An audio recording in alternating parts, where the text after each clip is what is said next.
see Mr. Steele last night? Yes, as I came home, I saw him going to his apartment with a girl. That girl was murdered between 1 and 2 o'clock this morning.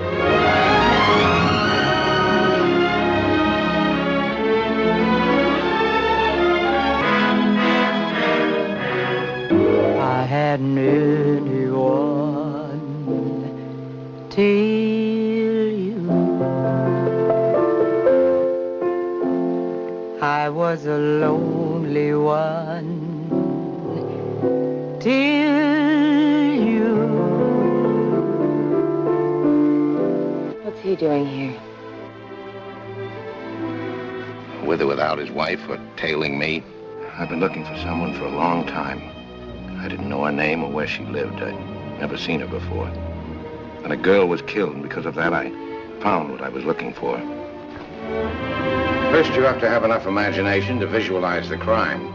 You're driving up the canyon. You put your right arm around her neck. You get to a lonely place in the road, and you begin to squeeze. You're an ex-GI, you know judo, you know how to kill a person. Go ahead, brub. Squeeze harder.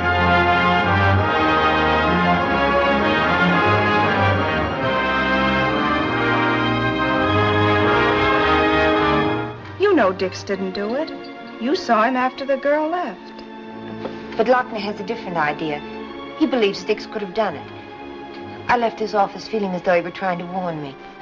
I came here because I wanted to say these things out loud and be laughed at. But you're not laughing.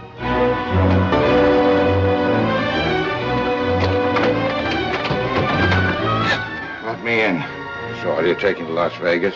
No, I know. Are you packing to go on a honeymoon? Yes, of course. Or are you packing to run away from me like you ran away from Mr. Baker?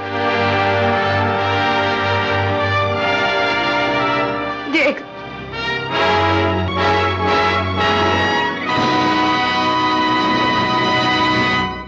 Hello. Welcome to Movie Uppers. My name is Bob Sham. I'm Angela. And the sounds you hear may be dogs. And it is our theme all month. All goddamn month long. We're in the last week. And I'm already going to miss it.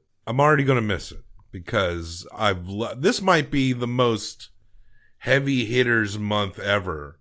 I'm just trying to imagine what all we've talked about. I don't think anything is under an 8. I really don't. Truly.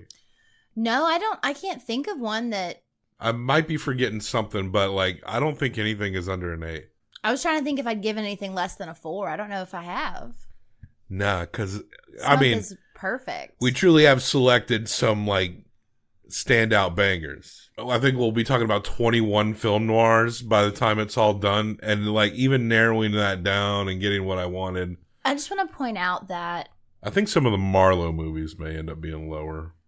As many as we have watched this month, we have also watched extra just for ourselves. That's how much we love this genre. Yeah. We're most likely to watch this type of movie outside of the parameters of this show, just for fun. Well, our Belcourt, our home theater, our independent, registered on the historical registry here in Nashville. We really take advantage of certain times when they show old movies in the theaters because we want to revisit them. And if this movie ever shows up in the Bell Horse, 1000%, the Bell Horse, the Belcourt in Nashville, we're on that shit. I'll take off work to see this in the theater. This movie is great. This might be one of my favorite movies. But before we dive into this great movie, it is the last week, so I should explain that our theme for next month in April, we're revisiting. It's been about a year. Yeah. By around this time that we've been doing this show, and it took us a little bit to get our flow on. It was we were maybe talking about 1 or 2 a week, and then we got into a 3, and now I'm overbooking myself every other month. Because I'm just so excited to talk about movies, and I actually love scheduling movies and figuring out what we're going to discuss. That really gets my juices going. But Bobby has woken me up in the middle of the night to tell me about a month that's happening like 9 months from now. Yeah, It's very exciting. Yeah, we are scheduled out literally like a year out. I love it. But next month we're bringing back our awkward laughter theme. Mhm. It's awkward laughter too. Now, last year's awkward laughter, we talked about those zany comedies, The Naked Gun, National Lampoons, whatever, because we were trying to get the feel of being consistent with a theme. We didn't really get to hit as many. So maybe we'll have to revisit zany comedy somewhere down the road. But the awkward laughter we're talking about next month are movies from our lifetime that are comedies that flopped. Mm-hmm. And a lot of these comedies kind of went on to become cult successes. Yeah, there's a couple we're going to talk about that we actually love. And some that are just kind of like notoriously tanked or are just notoriously divisive. So we've, with Women in Crisis last month, All Noir this month with The Left Hand Endeavor. Next month is going to cure that constant heavy hitters cycle because we're probably going to get at least a couple of real bad movies next month is my prediction. But I am fascinated by it. But for our classic selections next month, we will be, for a few weeks, we'll be devoted to Monday drops of Jerry Lewis movies. I did not grow up watching Jerry Lewis. I did. So, but I will say, unlike all the other selections we'll be talking about that month, Jerry Lewis was like a huge star. Like Jerry he Lewis made fucking money. That's the main difference between Jerry and all the other movies that we will be discussing is that they made bank. Absolutely they did. Now, looking back on these movies, there's gonna be some issues. I'm just saying, with some things that happen in these movies. The Geisha Boy or whatever? Yeah, oh, gosh. Sure, but I can't remember if we're actually watching. I grew up watching these. I loved Jerry Lewis. The French also loved him. It was like a thing, the Martin and Lewis movies as well. I mean, there's straight, like, Jerry Lewis, but when, like, Dean Martin's playing his straight man, like, we watched a ton of that stuff. I pointedly skipped Martin and Lewis. That's just went cool. for Jerry, main star. Absolutely.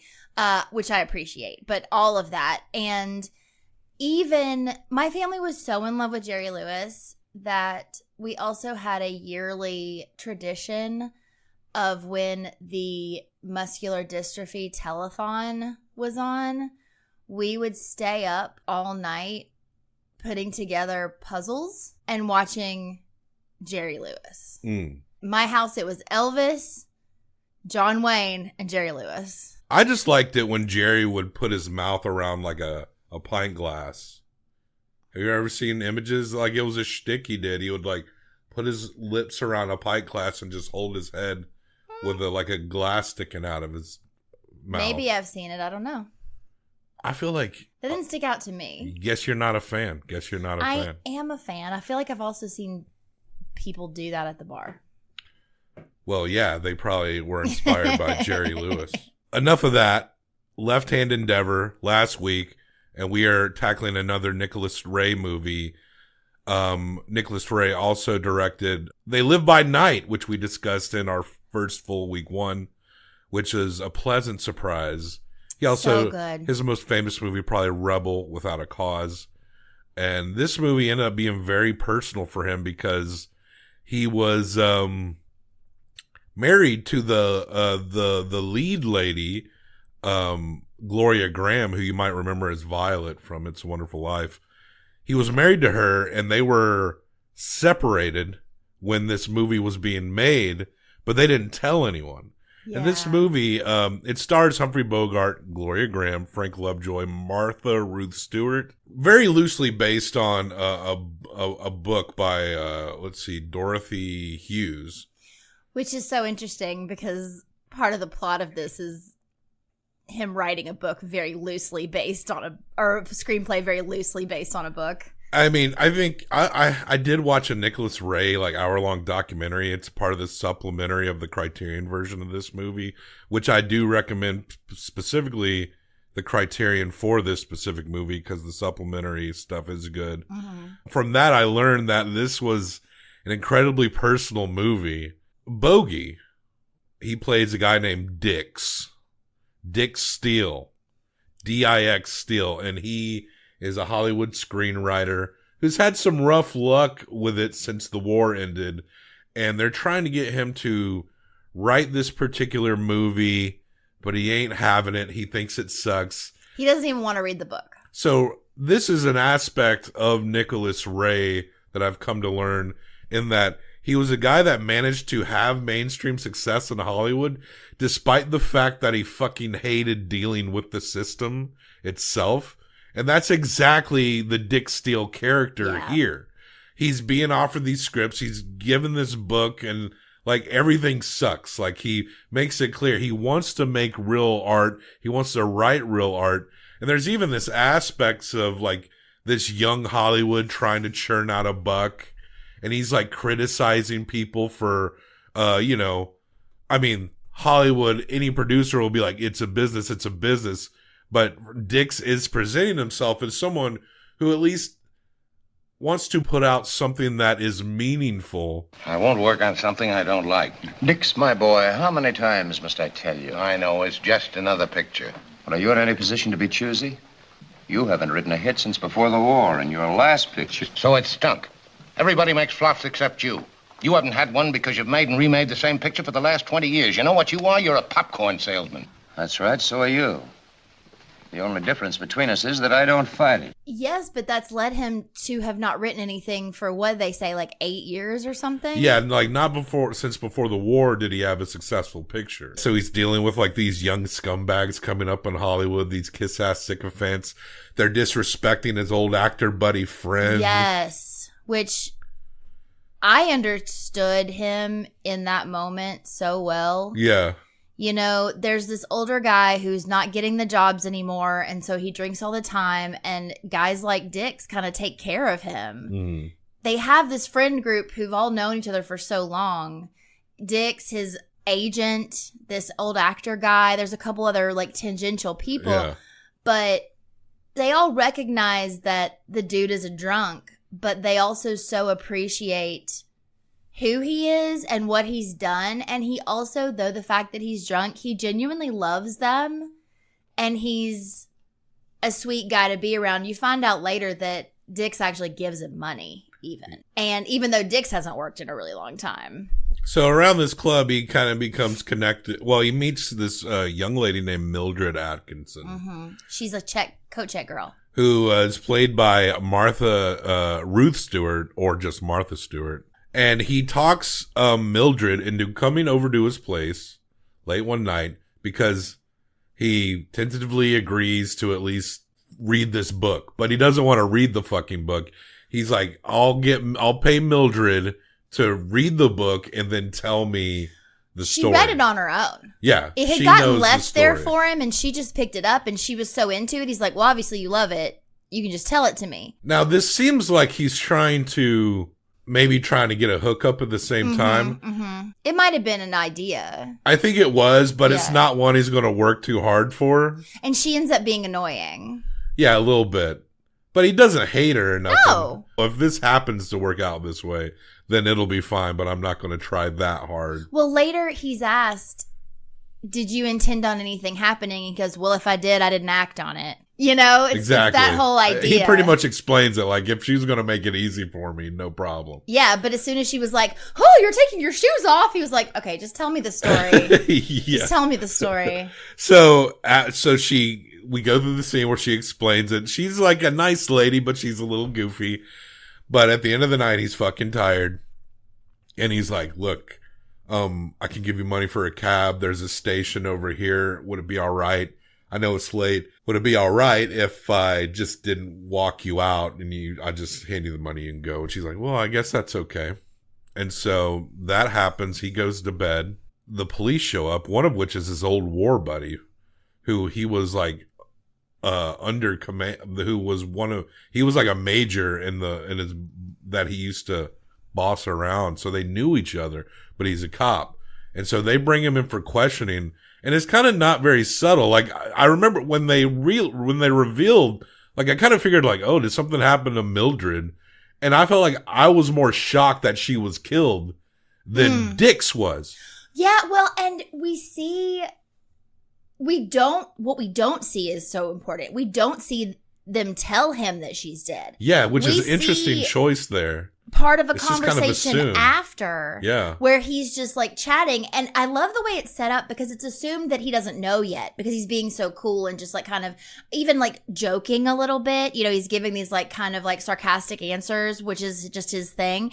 And then you find out that he knows already and he's still acting this way, which is what the head investigator thought was so weird, is that he said, you know, so you're told this girl who was at your house left your house and was found dead, and you're just sitting here giving like nonchalant answers. And he's like, what do you want me to feel? I had the same feeling. I did too. You're supposed to. And this is an initial clue as to his kind of personality here.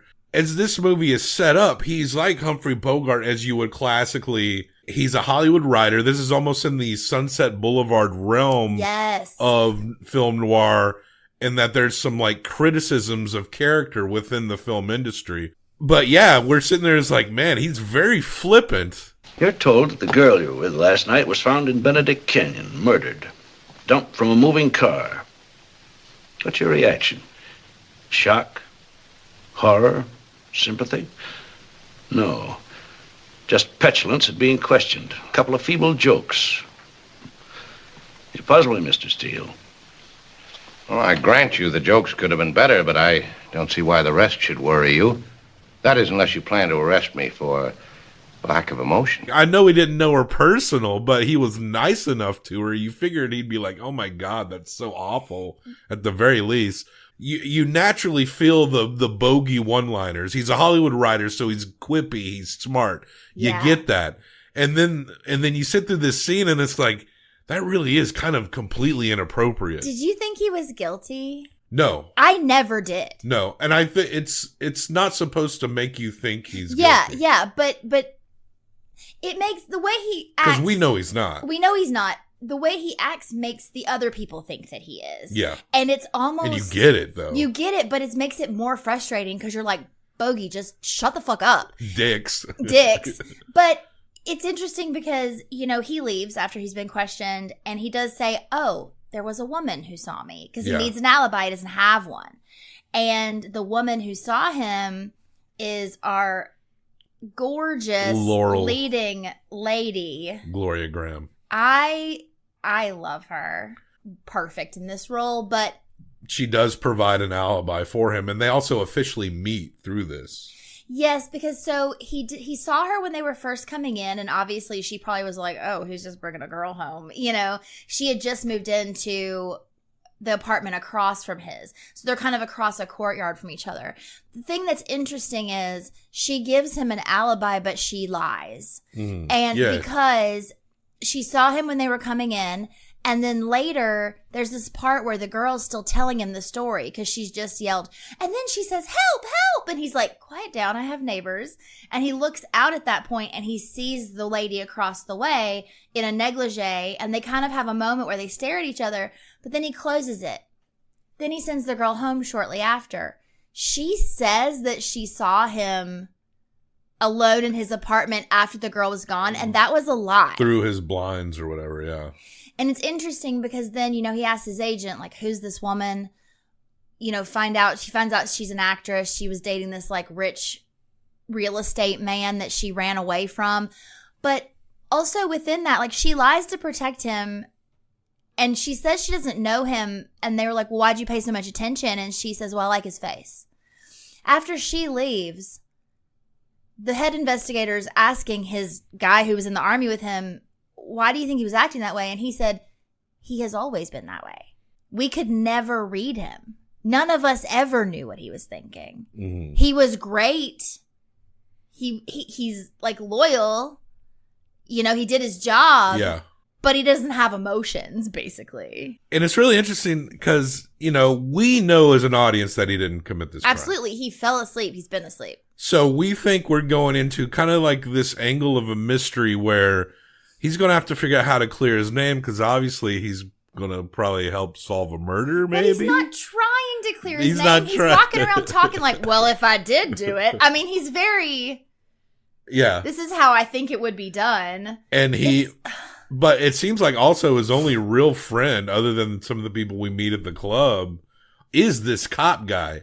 And so, like, yeah, and we meet His agent and the cop and the old drunk actor. and the cop has this wife who has the cop's wife, her expressions of being disconcerting are very good. She's like, what the, she's got, great. She almost has this constant, like, what the fuck is going on look about her face. I loved her so much. She's also one of those people who I can empathize with because occasionally she sticks her foot in her mouth. Yeah. And causes a big problem that she never meant to cause. I liked her a lot. Dix and Laurel they're getting to know each other, and Laurel's playing it, ladylike, trying to push back, but this is a movie from this time, so they fall madly in love in 3 days.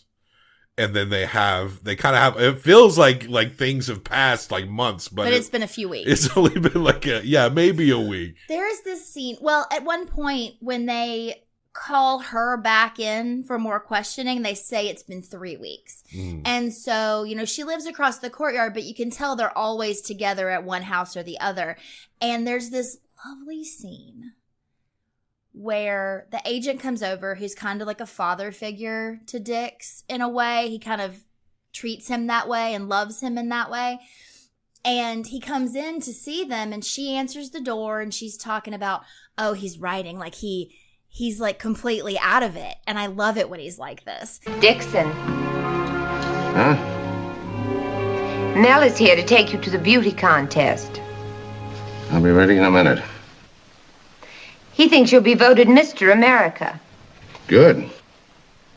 Are you really the handsomest man alive? Yep. Just let me finish this page. And the agent actually says he I relate hasn't to been that. this way in so long. Yeah. He hasn't been this way. This is because of you. But he's not sleeping. He's just writing. But they're so obviously in love. It's so sweet. There's an aspect to the investigation where not only that Dix is the last known person to see Mildred alive, but that he's also a guy that has written stories in which people get killed. Oh, yeah. At one point he says, I've killed dozens of people in my books. So he's having like a dinner with his cop buddy and his wife. At their house. And I love this fucking scene so much, but it's also very funny.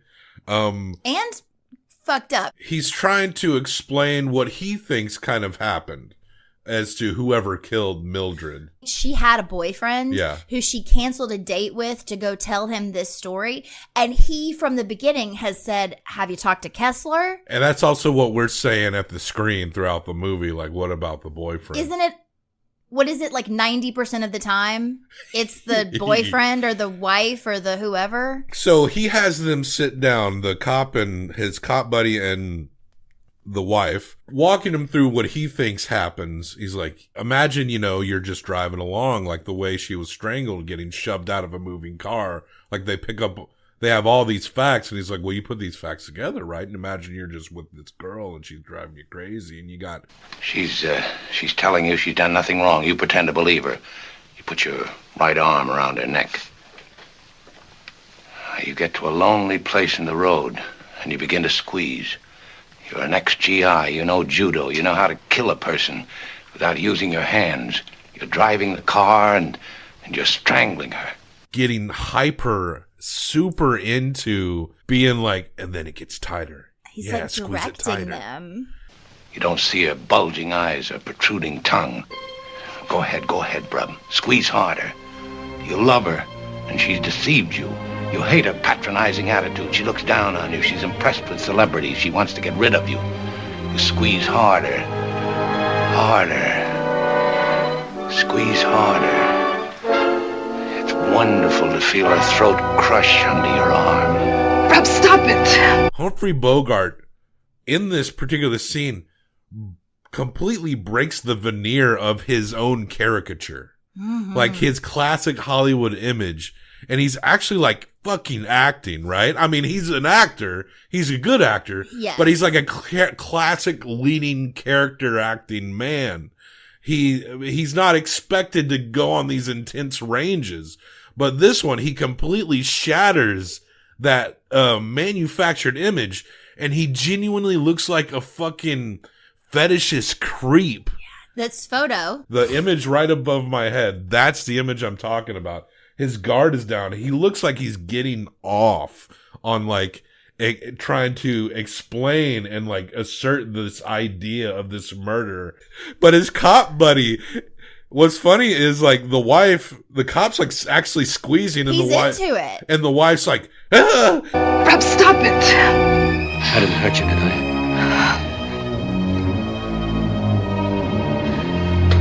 No.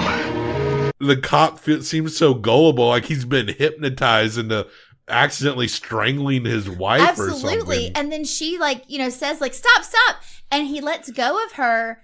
And she says to Dix, she says, well, you forgot one thing. What about my hands? And he said, well, she would have done the same thing that you did. And grabbed Just grab his the arm. You're not going to think to start punching it. She's like, I could scratch his eyes out, but you didn't. And you also get that Dix probably did actually describe what actually happened. Absolutely, he did. But that scene is so fucking good. And also genuinely funny. Like the cop kind of comes off like a gullible idiot. Like he's just gonna do, I am gonna squeeze tighter. We get Dix being very glib about just finding out this lady that was in his house is killed. We see him get like weirdly horny doing method acting on some murder assumption.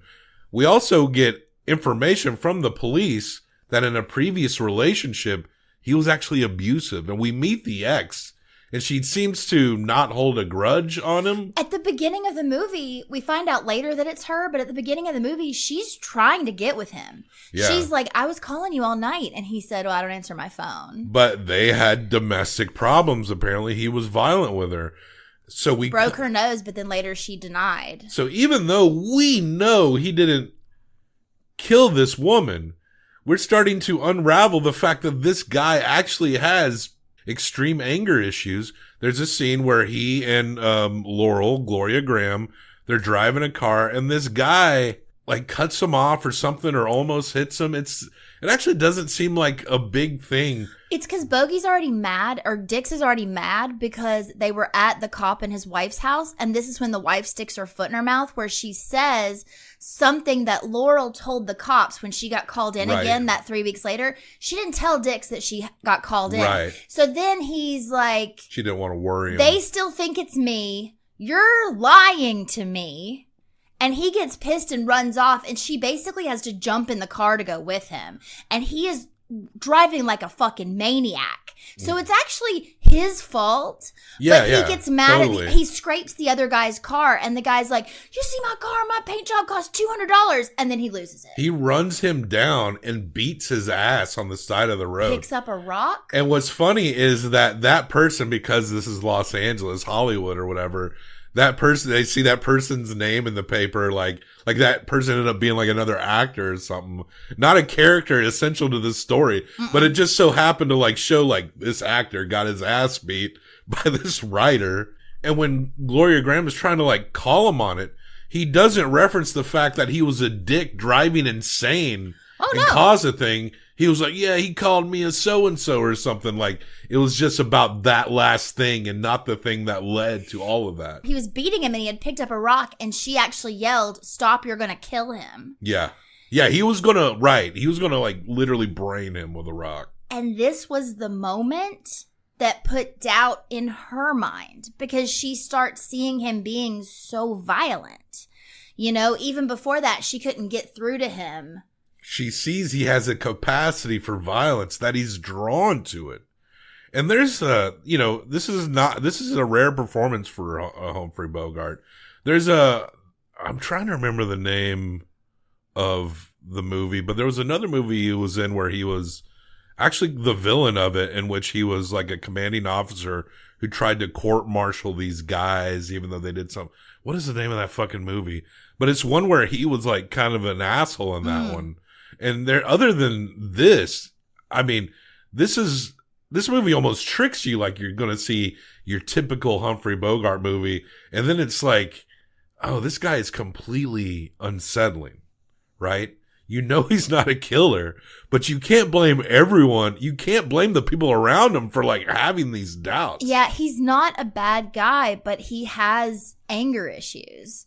And he's honest about that at some point. He says to her, like, I get mad sometimes and I regret it afterwards.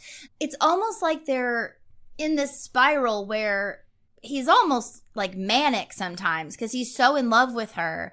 But then the littlest thing happens and he gets crazy mad. Yeah. You know, and so she's being worried about all this. She goes and talks to the cop's wife and starts telling her all this stuff. She's like, I don't really have anybody I can talk to. And I really wanted to come and like lay out what I'm thinking and have you laugh at me, but you're not laughing. Yeah. Because this woman has seen it enough. She literally saw him point. bust in his jeans. When her husband was choking her out in their living room. Yeah. She saw him paint his trousers right in front of her. There's this moment where he comes over to her house and she's been having terrible dreams and she is kind of avoiding him because she's trying to figure out what she wants to do.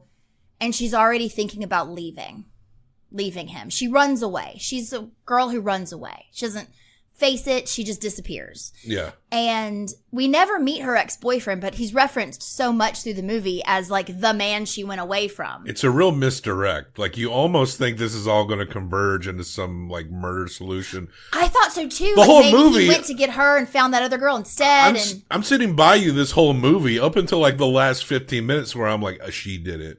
Like I'm sitting there saying she did it. No, that's not the case. Anyone could have done it. But it's this beautiful scene where he has woken her up and she's finished typing his screenplay. And he's in the kitchen and he's going to make grapefruit. And he pulls out this knife and it's bent. Yeah. And he straightens it. But then she comes in and laughs at him. What happened to the grapefruit knife? It was crooked and I straightened it. Fool. It's supposed to be curved. What? Wonder what they'll think of next.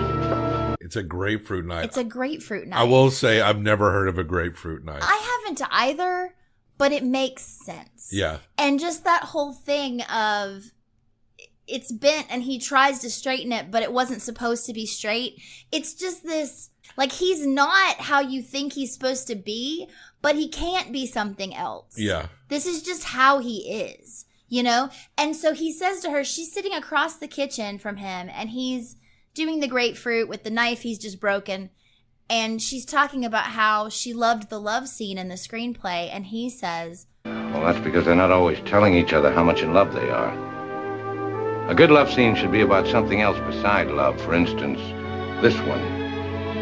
Me fixing grapefruit, you sitting over there dopey, half asleep.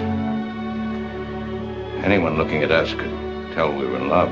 the funny part about that is they don't look in love in that moment because she is scared. thinking about leaving him. She's scared. We see that, but he doesn't know. She does love him, but she does love him. She's also a little smarter than a lot of women in this position in that she's not sure, and you don't blame her because he's so volatile. She's not sure if he's not the killer. But he says, let's get married. And there's a lot of things that kind of go into it where she's kind of trying to pack behind his back because she does decide to leave, but they're supposed to go on a trip and she's getting plane tickets behind his back. But it all, we won't go into the weeds of that, but it culminates into this point where he figures out that she's going to leave and he gets a phone call about a ticket being canceled to New York. And that's how he finds out that she's going on a flight. And also she's just acting very flighty and weird. And it's just making him angrier to see her behave like that. He was already angry earlier that night and hit his agent. Like he's already on like a 9. Friend, he like punched him, which is just adds to her overall like, oh, this is a big problem. So she's getting ready to leave.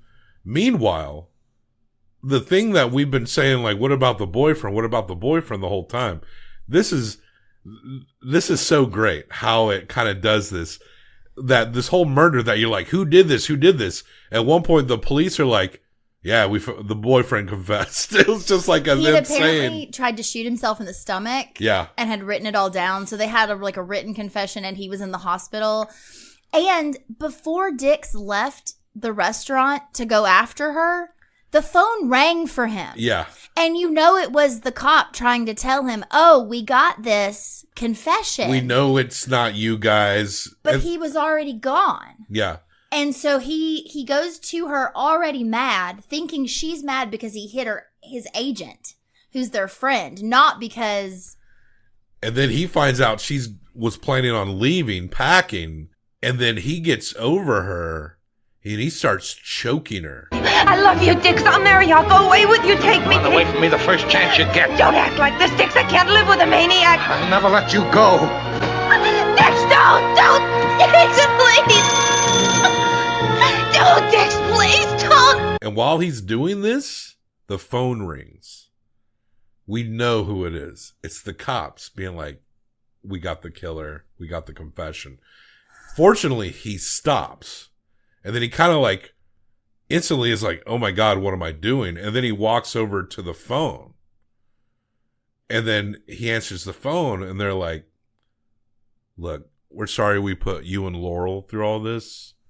We'd like to apologize to her, but it was the boyfriend, and we got the confession. You're in the clear. And then he very dejectedly, this should be something that he's like, yes, finally. But no, he's lost in this dark version of himself and seeing it for what it is. And he's like, they want to talk to you. It's the police. And he puts the phone down and he walks across the room. He knows he can't even be near her. He goes and stands by the door, and she comes out of the room and picks up the phone. And then they're like, we're really apologize for all that we put you guys through. And then she says, yesterday, this would have meant so much to us. Now it doesn't matter. It doesn't matter at all.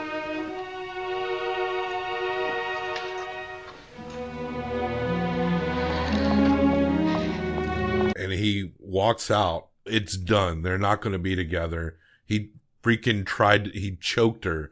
Like he maybe would have killed her. He knows that he's too volatile to make this work.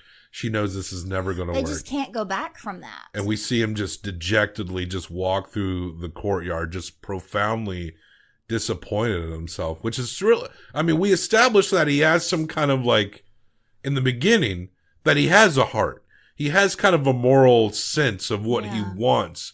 He wants things to have meaning. Someone who wants good art, sees beauty in the world, but also that kind of person can be extremely volatile. Doesn't mean they can't be dangerous. Yeah. And so it's just a man who's reflecting on an intense problem that he has.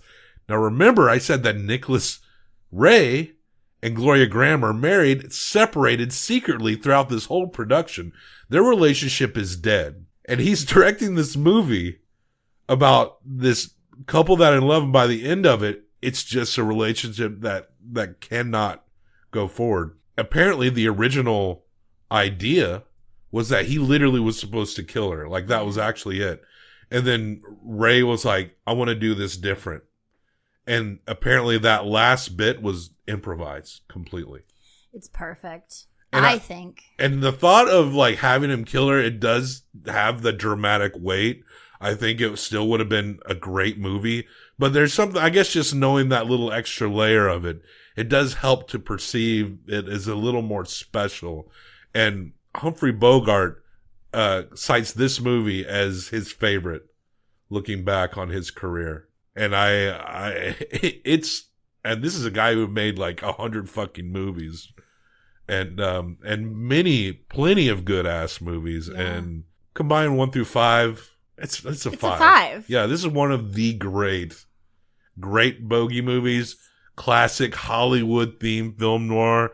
Like we said, definitely in league with that Sunset Boulevard critique of an industry. It's just a bogey performance that goes beyond what his expectations in the industry were. Yep. And Nicholas Ray is one of the best in that time here, just from the few that we know of. Yeah. Very impressive movie. Highly recommended. It's an S tier, baby. Once it hits over a 9, it's just S tier. It's just one long list. So we got it. And it happens to be right above another movie starring Gloria Graham. It's a Wonderful Life. It's in between Heat and It's a Wonderful Life. Hell Right yeah. where it belongs. Nicholas Ray's In a Lonely Place. Highly recommended. It's just been heavy ass hitters all month long. And this week, as we roll out, is no exception. Mhm. All right. So when we'll be, I think it's tomorrow. I mean, these are all classics, but tomorrow is going to be another well-regarded film history classic movie starring a Mr. Orson Welles. Although he's only in it for like 5 fucking minutes. But you know, that's like the most perfect Orson Welles part. He was like, give me that one. Like, I'm just going to be the man in the shadows and speak like 5 lines and be infamous I think if y'all are up on your film noir, I think it's a pretty easy to guess. $100 Jeopardy question to guess what we're talking about here. But that said, check the links for show notes and other places to find us. Remember, we got some comedies all for a month long, some cult flops, but we will be wrapping up the Left Hand Endeavor this week. Like, subscribe, comment, corrections, fun facts. Let us know what you think of In a Lonely Place. If you're like, this movie sucks, you're crazy. Mm-hmm. You're insane. I don't even want to hear it. Can you imagine people being like, I don't like I don't like old movies. I don't like black and white movies. They're never Give me a going to watch break. this movie. It's like, you're just making a sucker out of yourself. Mhm. But anyway, I meant to type up, I wanted you, cause you've been going, yeah, see, for all the, Yeah. I think Jimmy Cagney said that shit. I can't remember. I don't know. But I've been meaning to type up the monologue that Sherry says when she gets shot in the killing. Yes. Because it's so funny. But we keep forgetting. We're recording a lot of these ahead of time, so maybe I'll type that up and it'll be completely out of order from when this episode drops. Yeah, I mean. Are you going to look up what Sherry We says? still have a little bit. I was going to see if I could find it quickly. Do you want me to just do it? Yeah, Let's do see. it. It isn't fair. I never had anybody but you. That was a lie. Not a real husband. Not even a man. Just a bad joke without a punchline.